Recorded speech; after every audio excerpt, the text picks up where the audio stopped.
Good morning and welcome to the Let's Talk Mental Health Daily Lockdown Podcast, Episode 7.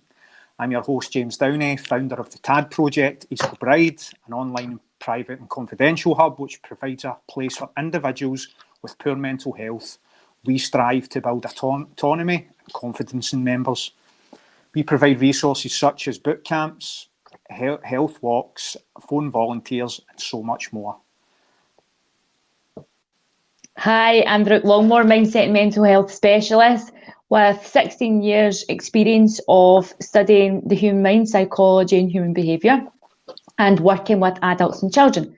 So I specialise in working with adults and children who are experiencing stress, anxiety, PTSD, bereavement, low mood and much, much more to help them live a fulfilled life and feel good. It's a fulfilled life. And now we're on our episode 7 now. It's a good number. 7's a good number. That is indeed. And just off the back of a great podcast last night, the Celtic FC Foundation. If you haven't listened to it, it's on our Facebook. Great. It's on all our platforms. Go and listen. Such a fantastic episode. So what's in your mind today, Brooke? What are we here to talk about? Okay, so today I'm here to talk about what I always want to do is talk about what's coming up for me. So conversations that I'm having with people. And over the last couple of days, I've had a lot of, obviously with additional content going out, more content going out there constantly.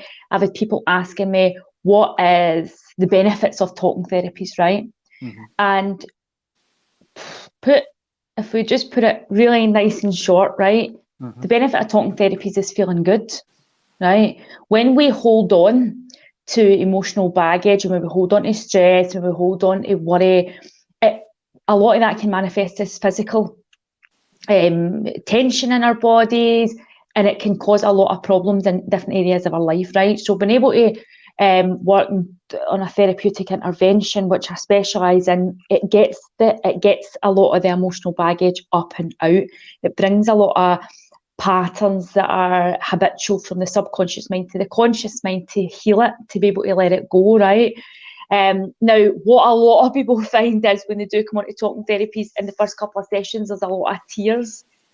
Now, the reason for the tears are, a lot of people will be trying to figure out the answers to their life or their worries or their stress or their anxiety for so many years, right?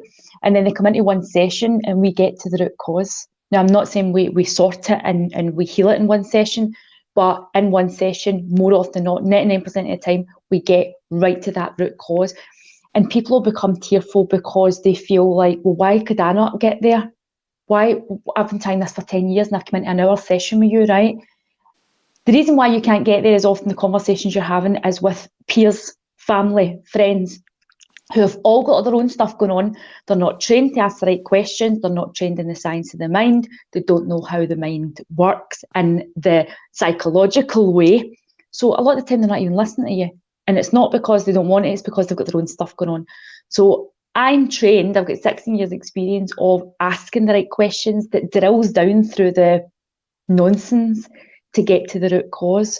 So there's a lot of answers in talking therapies, right? There's a lot of answers you can find about yourself by working with somebody like myself that can ask the right questions that gets you to the root. So that is what I want to bring today. That's the benefit of talking therapies. It's transformational, it's life-changing. Yes, it's emotional, but it's well worth it.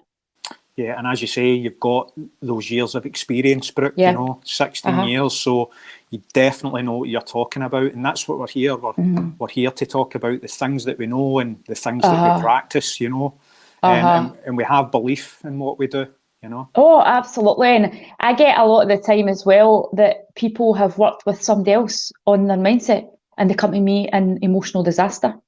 Right, and the reason being is somebody's started working with them and started taking them into the deep levels of the subconscious behaviours, protective reactions, and then they've got absolutely no idea how to work with it, no idea how to close that back down for the person.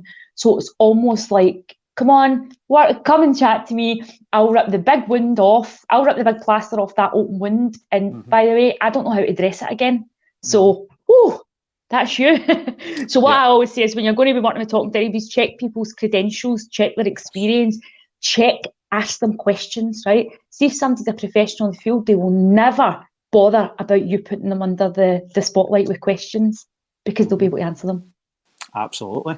So we do believe in what we do here. Yes, absolutely. We do.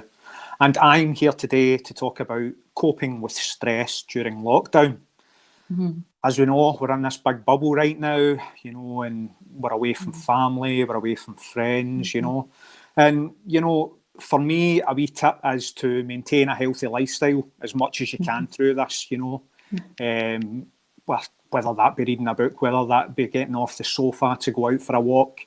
Just something, again, I keep stressing, something that will benefit your mind and your body, keeping in touch with others. I touched on that yesterday. It's so important for connection. We all need to connect with each other and set aside time every day to do something you enjoy. New hobby, cooking, like Tony last night, you know what I mean? Oh, the burgers. Chorizo burgers. So, they made me hungry. I'm still dying for one, but... maybe one day, James, maybe one day. That's it. Keep a sense of humour, Let's keep a sense of humour through this, because we all can be funny at times, but yeah, prioritise tasks. Always prioritise a task during the day, whether that's an appointment, again, you've put off, whatever else, and take control. Always take control of what you're doing. I feel, that down the years, that is something that I've had to implement into my life, is taking control of things through personal development. I've certainly learned a lot about that. And there's a solution for every problem. If any problem arises, there's a solution out there. What I say is, if there is a problem that arises, create a new problem, but make that a good problem. That's my kind of tips. And challenge yourself, setting goals, challenges. We can all do these things during lockdown. And what do you think about that? Challenges, new goals, taking out hobbies, Brooke? Amazing, James. I'm just looking at your t-shirt and just thinking you're the champion of mental health. I just kept looking at that and like, yeah, ooh. Yeah, absolutely. Now is a time where, let's be honest, right? The rise in people that's been working with me has increased significantly this year, right? Because the plasters have been taken off. We have lost the pub, the cinema, the restaurants, the shopping, all of the things that people plastered over the difficulties with. Oh, I'm having a terrible day, right? Phone call, want to come to the pub? Aye, let's go. Forget about the difficult day, 10 times worse tomorrow. Right, so we've got a lot of that taken away. So like you're saying, now is the time to create new habits, to create new hobbies, to get off the couch and get out walking. Right, I was out walking this morning, and people are still in this good mood. Most people said hello to me this morning. One wee lady, I held my smile for as long as I could, and she just walked by and she didn't smile back. But that's okay, because obviously there's something going on for her that she just didn't want to smile back, right? And that's all right. We're all allowed to be like that. But we do have, the majority of people are still out there. We're back out there the way we were in March, and people are waving to people and good morning and lovely. And that just lifts your spirits, doesn't it? Yeah, absolutely.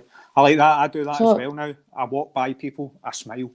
Do you know what I mean? Just to see if it has that knock on. It's all right if they don't smile back. If they don't smile back, I just walk on. It's always good. And there's a quote from Bob Marley. This isn't my quote of the day.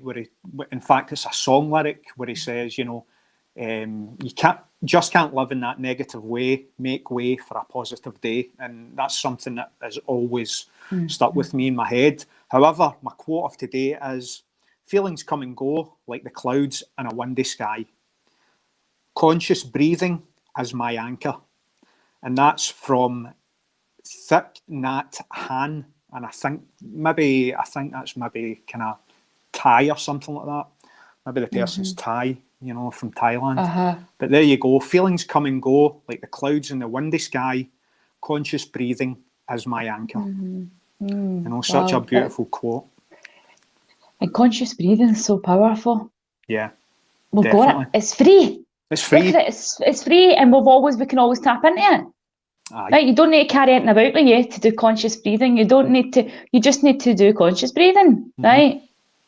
And it's impossible to feel anxious and worried and do conscious breathing at the same time. Like what we said last week, it's impossible to smile and feel sad at the same time. Yeah, exactly. They're opposing forces. We can't do it. So when you're doing that conscious breathing, the anxiety and the worry, what did you say? Flies away like the clouds or something? Yeah, James, yeah. I was listening, I promise. Come and go I got the like gist the clouds of it. in a windy sky. That's it. There you Breathing go. is my anchor. And yesterday I done the exact same. I sat for 10 minutes and I closed my eyes and I was breathing, you know.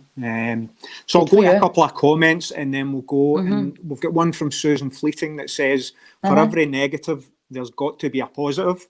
We've got one from Pamela who says, can't wait to be healed by you, Brooke Longmore. Probably in the new year.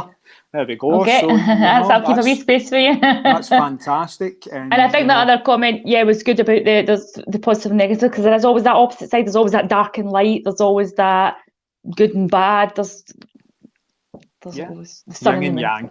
Yin and yang. So where can you find us? You can find me at jdowney042@gmail.com and on Let's Talk Mental Health, liftthestigma20@gmail.com. Where can we find you, Brooke? You can find me on social media, Brooke Longmore, or you can email me, brooke@brookelongmore.co.uk, or you can find me in my closed group, Mindset, Mental Health and Peer Support on Facebook. Yeah, and I just want to finish with this last comment, which is so true, by Pamela Borland. You're never fully dressed without a smile. So true. We have been Let's Talk Mental Health podcast, and this has been your daily podcast. Episode 7. Have a super day. See you later.